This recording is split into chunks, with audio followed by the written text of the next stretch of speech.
Hello दोस्तों, लिपि classes में आपका स्वागत है। हम अपनी लैंडमार्क सुप्रीम कोर्ट जजमेंट्स की सीरीज को आगे कंटिन्यू कर रहे हैं और आज हम पढ़ेंगे बड़ी ही इंपॉर्टेंट जजमेंट 2006 की सुप्रीम कोर्ट की, जिसे Prakash Singh versus union of India case के नाम से जाना जाता है। भारत के अंदर पुलिस को लेके बहुत ज़्यादा डिस्कशंस डिबेट्स होती है, पॉपुलर कल्चर, मीडिया के अंदर, न्यूज़पेपर्स के अंदर, हमारे एग्जामिनेशन के पॉइंट ऑफ व्यू से और ओवरऑल सोसाइटी में पुलिस एक बहुत ही इंपॉर्टेंट रोल प्ले करती है।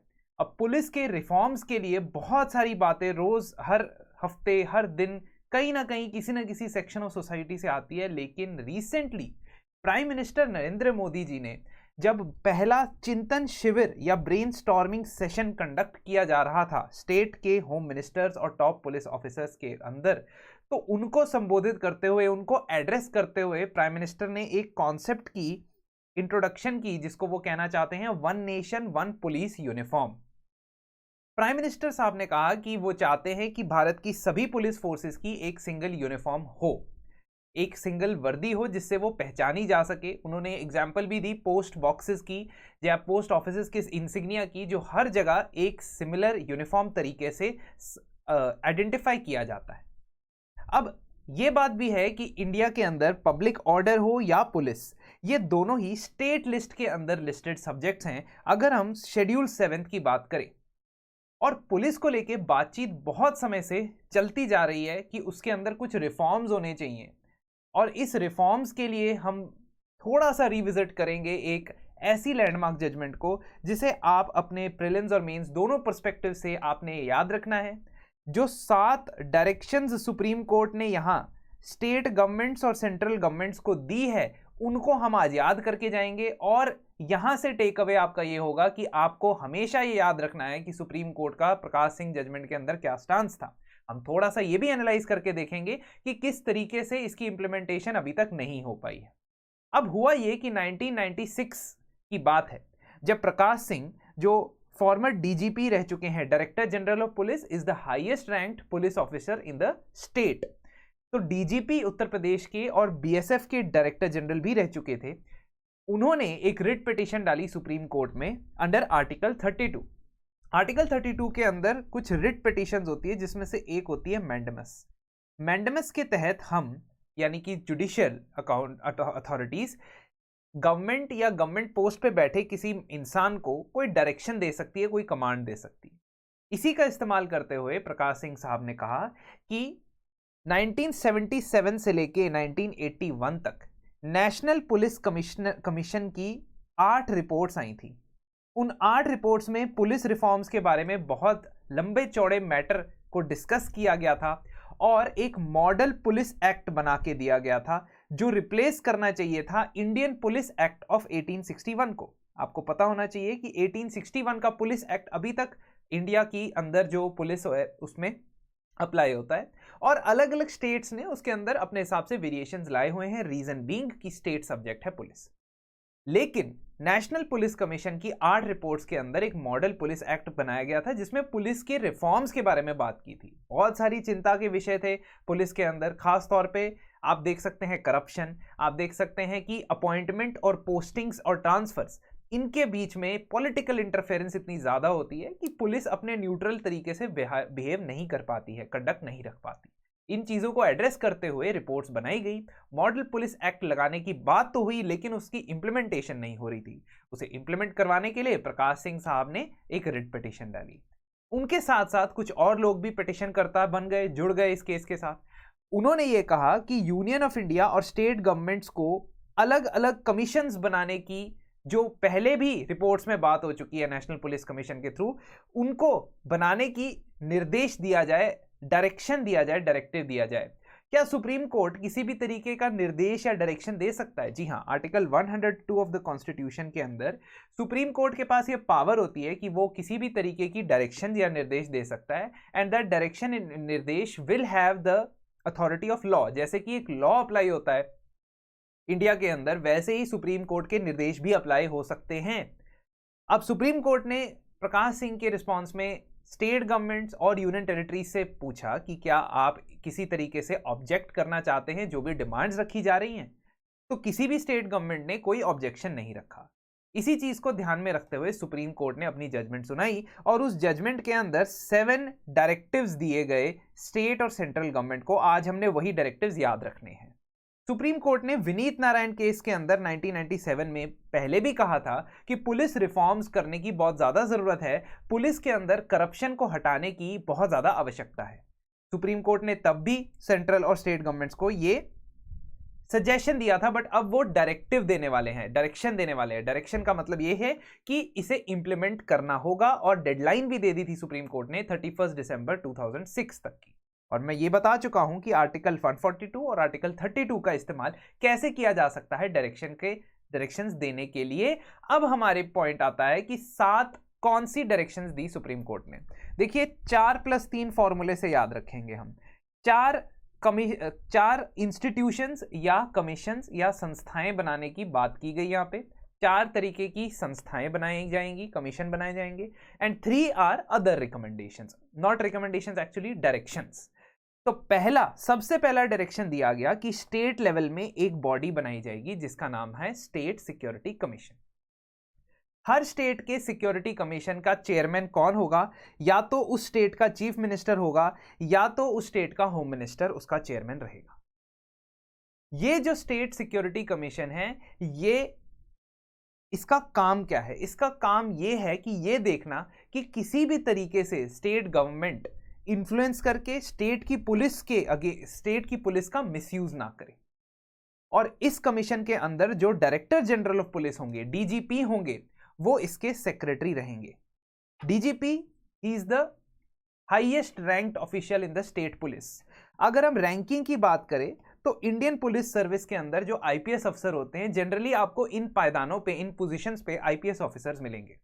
Starting from the top most in the state director general of police है, उनकी रिस्पॉन्सिबिलिटी के अंदर पूरी स्टेट पुलिस आती है। कई बार बड़े स्टेट्स के अंदर एडिशनल डीजीपी या एडीजीपी की पोस्ट भी बनाई जाती है, जो एक से ज्यादा डीजीपी अगर हो तो वो भी स्टेट के लेवल पे काम करते हैं। देन नेक्स्ट जोनल लेवल पे इंस्पेक्टर जनरल या आईजी की पोस्ट होती है। रेंज उससे नीचे अगर ग्रुप ऑफ डिस्ट्रिक्ट्स की बात करें तो डीआईजी की पोस्ट होती है। और एक डिस्ट्रिक्ट लेवल पे या तो सीनियर एसपी या एसपी, सुपरिटेंडेंट ऑफ पुलिस होते हैं। उसके नीचे अगर हम बात करें असिस्टेंट सुपरिटेंडेंट ऑफ पुलिस की, असिस्टेंट सुपरिटेंडेंट ऑफ पुलिस जो होते हैं वो सब डिविजनल लेवल में आते हैं। आमतौर पे इस लेवल तक जो अफसर होते हैं वो आईपीएस, इंडियन पुलिस सर्विस के ऑफिसर्स होते हैं, उन्हें गैजेटेड ऑफिसर्स भी माना जाता है। अब बात करते हैं कि पहले जो स्टेट सिक्योरिटी कमीशन बनाया जाएगा वो हर स्टेट में non interference of political influence in appointments ये चीज इंश्योर करेगा। हर साल की ये रिपोर्ट भी बनाएगा, एनुअल रिपोर्ट। और this has to be a very important authority that should be made in every state. तो एक अथॉरिटी होगी स्टेट सिक्योरिटी कमीशन। दूसरा क्या बोला गया कि डायरेक्टर जनरल ऑफ पुलिस, यानी कि जो टॉप मोस्ट रैंक है पुलिस के अंदर, वो स्टेट गवर्नमेंट को 3 सीनियर मोस्ट ऑफिसर्स में से किसी एक को चुनना होगा। अब जरूरी नहीं है कि सबसे सीनियर मोस्ट जो बंदा है वो डीजीपी बनेगा। 3 सीनियर मोस्ट लोगों की शॉर्टलिस्ट बनी जाएगी। उस शॉर्टलिस्ट को यूपीएससी रिकमेंड करने वाला है, यानी कि इन नामों को यूपीएससी के द्वारा भी रिकमेंडेशन मिलना चाहिए। इनकी जो थॉरो स्क्रीनिंग है वो यूपीएससी के थ्रू होनी चाहिए और उसके बाद इन तीनों में से किसी एक को डीजीपी बनना चाहिए। डीजीपी बनने वाले इंसान की टेन्योर फिक्स कर दी गई, 2 इयर्स मिनिमम टेन्योर होनी चाहिए जो भी डीजीपी की पोस्ट पे बैठेगा। These are very important directions, you have to remember. तो उसके बाद हम बात करते हैं तीसरी रिकमेंडेशन की, जिसमें यह भी कहा गया कि जो inspector general, DIG, SP, SHO level के ऑफिसर्स हैं, मींस इवन पुलिस स्टेशन के ऊपर के लेवल के जो ऑफिसर्स हैं, यहां तक की बात हो रही है, ठीक है, even these people should be having a minimum tenure of 2 years. तो अगर हम लोअर ऑफिसर्स की बात छोड़ दें, कांस्टेबलरी की बात छोड़ दें, सब इंस्पेक्टर्स तक की बात छोड़ दें, उसके ऊपर जितने भी अफसर हैं उन सबका मिनिमम टेन्योर होना चाहिए 2 साल का। और ये चीज भी बहुत इंपॉर्टेंट है, 2 लोगों का मिनिमम टेन्योर है, एक तो डीजीपी का और एक आईजी, डीआईजी, एसपी, एसएचओ का, इनका भी टेन्योर 2 साल का होना चाहिए। चौथी बात यहां पे ये कही गई कि इन्वेस्टिगेशन वाली जो विंग है पुलिस की, उसको लॉ एंड ऑर्डर की विंग से अलग रखना पड़ेगा। आप समझिए, दोनों के काम अलग अलग हैं। इन्वेस्टिगेशन विंग को जो भी केसेस आते हैं, उसकी क्रिमिनल केसेस आते हैं, उनकी इन्वेस्टिगेशन करनी, वो प्रोफेशनली ट्रेंड होने चाहिए सिर्फ उसी मैटर में। और लॉ एंड ऑर्डर की जो सिचुएशन होती है वो इंस्टेंट ऑन फील्ड सिचुएशन होती है। जैसे जैसे सिचुएशन को मेंटेन करना है, लॉ एंड ऑर्डर को मेंटेन करना है, वैसे वैसे उन ऑफिसर्स की रिक्वायरमेंट होती है। दोनों का स्किल सेट का रिक्वायरमेंट भी काफी हद तक अलग है। तो दोस्तों, क्योंकि इन दोनों विंग्स के काम अलग अलग हैं, इनकी रिस्पॉन्सिबिलिटीज अलग अलग हैं, इनको अलग अलग तरीके की ट्रेनिंग चाहिए, स्किल सेट की रिक्वायरमेंट अलग है इन्वेस्टिगेशन करने और लॉ एंड ऑर्डर मेंटेन करने के लिए, तो इसलिए उनको अलग ही विंग्स में रखना चाहिए। इन्वेस्टिगेशन विंग अलग होनी चाहिए, लॉ एंड ऑर्डर विंग अलग होनी चाहिए। ऐसा हर स्टेट की पुलिस में होना चाहिए। अब बात आती है ऑर्गेनाइजेशंस की। एक हमने ऑर्गेनाइजेशन पढ़ी थी, स्टेट सिक्योरिटी कमीशन, ठीक है, विच वी हैव डिस्कस, जिसमें चीफ मिनिस्टर या होम मिनिस्टर उसके हेड रहेंगे। अब आते हैं पुलिस एस्टैब्लिशमेंट बोर्ड के ऊपर। पुलिस एस्टैब्लिशमेंट बोर्ड जो है वो हर एक स्टेट के अंदर बनाई जाएगी। ध्यान रखना है हमने कौन से लेवल पे ये संस्था बननी है, ये भी हमने याद रखना है। हर स्टेट के अंदर ट्रांसफर्स, पोस्टिंग्स, प्रमोशंस, इन मैटर्स को ध्यान में रखते हुए एक पुलिस एस्टैब्लिशमेंट बोर्ड बनाया जाएगा, जिसमें डीएसपी लेवल के जो लोग हैं उनकी पोस्टिंग, ट्रांसफर, प्रमोशन किस बेसिस पे होगा, इसका डिस्कशन करना है। मतलब कि ये डिसाइड करेगी संस्था कि आपके इस पुलिस अफसरों की ट्रांसफर कहाँ होना है, पोस्टिंग कहाँ होनी है, प्रमोशन करके किसको प्रमोट करके हमने ऊपर वाले रैंक पे लेके जाना है, ना कि एक पॉलिटिकल मास्टर इसके अंदर काम करेगा। अब पॉलिटिकल मास्टर यानी कि ना तो इसमें होम मिनिस्टर की इंटरफेरेंस होनी चाहिए और ना ही होम सेक्रेटरी की इंटरफेरेंस होनी चाहिए। क्यों? क्योंकि ये जो पुलिस एस्टैब्लिशमेंट बोर्ड बनाया जाएगा वो डीजीपी यानी कि डायरेक्टर जनरल ऑफ पुलिस और 4 other senior officers of the department, मतलब कि पुलिस के ही चारों ऑफिसर्स, 4 सीनियर मोस्ट ऑफिसर्स और डीजीपी, ये 5 लोगों का एक पुलिस एस्टैब्लिशमेंट बोर्ड बनाया जाएगा, जिसके अंदर मेंबरशिप नहीं मिलनी है पॉलिटिकल एग्जीक्यूटिव को। यह ध्यान रखना है आपने, ये इनका निर्देश था, ताकि पॉलिटिकल इंटरफेरेंस कम से कम लोअर लेवल, निचले लेवल पे, डीएसपी से निचले लेवल के ऑफिसर्स के लिए बिल्कुल खत्म हो जाए। उसके अलावा तीसरी जो संस्था है, हमने स्टेट सिक्योरिटी कमीशन पढ़ा, हमने पुलिस एस्टैब्लिशमेंट पढ़ा, तीसरी जो संस्था है जो 2 लेवल्स पे बनाई जाएगी उसका नाम होगा police complaint authority, PCA. Police complaint authority district level पे बनाई जाएगी और स्टेट लेवल पे बनाई जाएगी। ध्यान रखना है यहाँ पे, डिस्ट्रिक्ट लेवल पे डीएसपी तक की रैंक की जो पुलिस कर्मचारी है उनके खिलाफ कंप्लेंट सुनने के लिए और रिकमेंडेशन देने के लिए ये पुलिस कंप्लेंट अथॉरिटी बनाई जाएगी। और स्टेट लेवल पे एसपी एंड अबव के जो अधिकारी है, पुलिस अधिकारी है, पुलिसमैन है, उनके अगेंस्ट कंप्लेंट करने के लिए स्टेट लेवल की पुलिस कंप्लेंट अथॉरिटी बनाई जाएगी। तो दिस अथॉरिटी बेसिकली, प्रॉब्लम क्या हो गई, प्रॉब्लम ये हो गई इसकी इंप्लीमेंटेशन में कि इस अथॉरिटी के पास ज्यादा पावर्स नहीं दी गई, सिर्फ रिकमेंडेटरी पावर्स दी गई कई सारे स्टेट्स में। तो ये बनाई तो गई है स्टेट्स के अंदर, लेकिन इसको इंप्लीमेंट नहीं किया जा रहा है सही से। और आखिरी जो संस्था है, 7th डायरेक्टिव है, so 4th organisation that we have to know is national security commission. अब आप इसको ऐसे भी पढ़ सकते हो कि जैसे स्टेट लेवल पे स्टेट सिक्योरिटी कमीशन बनाया जाना है, वैसे ही नेशनल लेवल पे नेशनल सिक्योरिटी कमीशन बनाया जाना है। और नेशनल सिक्योरिटी कमीशन का काम होगा कि वो chiefs of central police organisations की अपॉइंटमेंट का ध्यान रखे।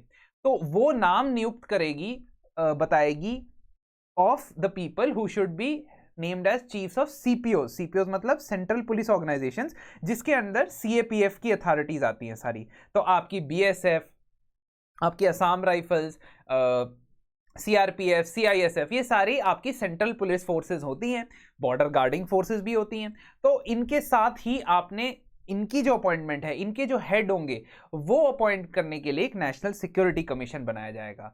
और उसमें भी आपको जो ये हेड्स होंगे सेंट्रल पुलिस ऑर्गेनाइजेशंस के, चाहे वो सीआरपीएफ हो, चाहे वो सीआईएसएफ हो, चाहे वो बीएसएफ हो, ऐसी 7-8 ऑर्गेनाइजेशंस हैं, उनके हेड्स का भी मिनिमम टेन्योर आपने कितना रखना है, 2 इयर्स का मिनिमम टेन्योर रखना है। तो ये 4 जो ऑर्गेनाइजेशंस हैं ये आपने याद रखनी है, और उसके अलावा 3 रिकमेंडेशन याद रखनी है। कैसे याद रखेंगे मैं आपको बता देता हूं। 4 ऑर्गेनाइजेशंस, स्टेट सिक्योरिटी कमीशन और नेशनल सिक्योरिटी कमीशन, ये याद हो गया आपको, ठीक है। पुलिस एस्टैब्लिशमेंट बोर्ड का काम है transfer posting of below SP level, ठीक है, बिलो डीएसपी लेवल की ट्रांसफर पोस्टिंग की यहां पे बात हो रही है। और पुलिस कंप्लेंट अथॉरिटी तो हमें समझ आ रहा है कि डिस्ट्रिक्ट और स्टेट लेवल पे पुलिस की जो कंप्लेंट करनी है वो अपने इस अथॉरिटी को करनी है। ऐसा सुप्रीम कोर्ट ने 4 संस्थाएं, 4 ऑर्गेनाइजेशन बनाने के लिए कहा है। इसके अलावा 3 रिकमेंडेशंस में से 2 तो यही हैं, 2 year tenure of DGP, 2 year tenure of SP SHO IG, और आखिर में separation end of law and order in investigation. ये 7 रिकमेंडेशन हमेशा के लिए याद रख लो, और हम जब भी मेंस के अंदर भी आंसर लिखेंगे या प्रीलिम्स में भी अगर आपसे पूछा गया तो आपको ये पता होंगे कि 7 डायरेक्शन सुप्रीम कोर्ट ने दिए हैं। Very very important to remember. अब इसके साथ साथ इसकी इंप्लीमेंटेशन को ट्रैक करने के लिए कॉमनवेल्थ ह्यूमन राइट्स इनिशिएटिव ने सितंबर 22, 2020 में एक रिपोर्ट बनाई थी। उस रिपोर्ट के तहत उनका यह मानना था कि एक भी स्टेट इन 7 के 7 डायरेक्टिव्स को पूरी तरीके से कंप्लाई नहीं कर पा रहा है। 18 स्टेट्स ने अपने पुलिस एक्ट्स में अमेंडमेंट जरूर किया, लेकिन जिस तरीके से सुप्रीम कोर्ट ने चाहा था उस तरीके से वो काम नहीं हो पाया। एग्जाम्पल, महाराष्ट्र की एग्जाम्पल ले सकते हैं। महाराष्ट्र के अंदर आप कहते हैं कि state security commission police establishment board जरूर बना गया है, लेकिन उस पुलिस एस्टैब्लिशमेंट बोर्ड के अंदर जो पुलिस अफसर्स हैं वो भी होम मिनिस्ट्री से कंसल्ट करने के बाद लोगों के ट्रांसफर पोस्टिंग कर रहे हैं, तो वो चीज़ वहीं पे प्रॉब्लमैटिक हो गई। और स्टेट सिक्योरिटी कमीशन के अंदर भी होम मिनिस्ट्री और होम सेक्रेटरीज की इंटरफेरेंस होने की वजह से वो अपना काम सही तरीके से नहीं कर पा रहे हैं। तो चाहे आपने नाम के लिए ये अथॉरिटी ज़रूर बना दी होंगी कुछ स्टेट्स में, जैसे कि महाराष्ट्र में, लेकिन अभी भी वहाँ पे पोस्टिंग्स को लेके पॉलिटिकल इंटरफेरेंस जारी है। प्रकाश सिंह साहब ने जो खुद इस मैटर को फॉलोअप कर रहे हैं, उन्होंने खुद कंटेम्प्ट पिटिशंस इशू करने के लिए कहा है। कंटेम्प्ट ऑफ कोर्ट, अगर आप कोर्ट के दिए गए आदेश या निर्देश के खिलाफ जाते हैं तो आपके against contempt of court proceedings हो सकती है, और ऐसी कंटेम्प्ट के लिए प्रकाश सिंह साहब ने पिटीशन डाली हुई है सुप्रीम कोर्ट के अंदर, क्योंकि कई सारे बड़े स्टेट्स जैसे कि महाराष्ट्र, तमिलनाडु, यूपी ये कंप्लाई नहीं कर पा रहे हैं चेंजेस लाने के लिए इन पुलिस की रिफॉर्म्स के अंदर जो ये 4 संस्थाएं बनाने के लिए बोली थी, चाहे वो हो चाहे बाकी रिकमेंडेशंस हो। सिर्फ और सिर्फ नॉर्थ ईस्टर्न स्टेट्स में थोड़ा स्पिरिट नजर आया है इनके हिसाब से चेंजेस करने के लिए। अल्टीमेटली प्रकाश सिंह भी यही कहते हैं और हम भी आगे यही कहेंगे कि ऑल इंडिया एक्ट यानी मॉडल एक्ट बनना चाहिए, और उसके अंदर अगर स्टेट्स को थोड़े बहुत एक्सेप्शनल क्लॉजेस डालने हैं, एक्सेप्शनल चेंजेस लाने हैं अपने स्टेट के हिसाब से, वो लाना चाहिए। इस वजह से, क्योंकि हम चाहते हैं कि जो भी पुलिस के स्टैंडर्ड्स हों, मिनिमम स्टैंडर्ड्स हों of accountability, of non interference of the politics, ये सब चीज़ें एक लेवल पे, नेशनल लेवल पे यूनिफॉर्मली डिसाइड हो। थोड़े बहुत माइनर चेंजेस, जैसे अगर मान लीजिए रिजर्वेशन रखना है किसी पोस्ट में, कुछ भी ऐसा रखना है, तो वो अलग अलग स्टेट्स के पास थोड़ी एक्सेप्शन करने की पावर होनी चाहिए। तो इस तरीके से हम बात कर रहे हैं यहाँ पे स्टेट्स के पुलिस रिफॉर्म्स के लिए 7 जो प्रकाश सिंह के डायरेक्टिव्स थे, उन 7 डायरेक्टिव्स को आपने याद कर लेना है। तो आखिर में जाते जाते मैं आपको प्रीलिम्स, हमारे 2023 mentorship plus prelims test series और प्लस मेंटोरशिप प्रोग्राम के बारे में बताना चाहूँगा। यहाँ पे आपको मेंटोरशिप में 2 तरीके की एकेडमिक और स्ट्रेटेजिक मेंटोरशिप मिलेगी, जिसमें आपके जो एकेडमिक डाउट्स होंगे वो भी, और आपके जो प्लानिंग होगी 6 मंथ्स के लिए अंदर आपने कैसा प्लान बनाना है, इस तरीके से आपने कैसे हैंडल करना है एग्जाम के चैलेंजेस को, उसमें आपको हमारे प्रीवियसली सिलेक्टेड कैंडिडेट्स खुद गाइड करने वाले हैं। उसके साथ अगर एडिशनली आप टेस्ट सीरीज ज्वाइन करना चाहते हैं प्रीलिम्स की, जिसमें आपको 30 टेस्ट मिलेंगे, तो आपको इन प्राइसेस के ऊपर अवेलेबल हो जाएंगे। बहुत ही नॉमिनल प्राइसेस है गिवन द अमाउंट कि आपको वहाँ पे क्या क्या मिल रहा है। तो दोनों में से कोई भी कोर्स आप ज्वाइन कर सकते हैं, एनरोल कर सकते हैं। उसको एनरोल करने के लिए हमारे नंबर्स पे या हमारी ईमेल आईडी पे हमें कांटेक्ट करें। तो अगली बार तक के लिए thank you and good luck.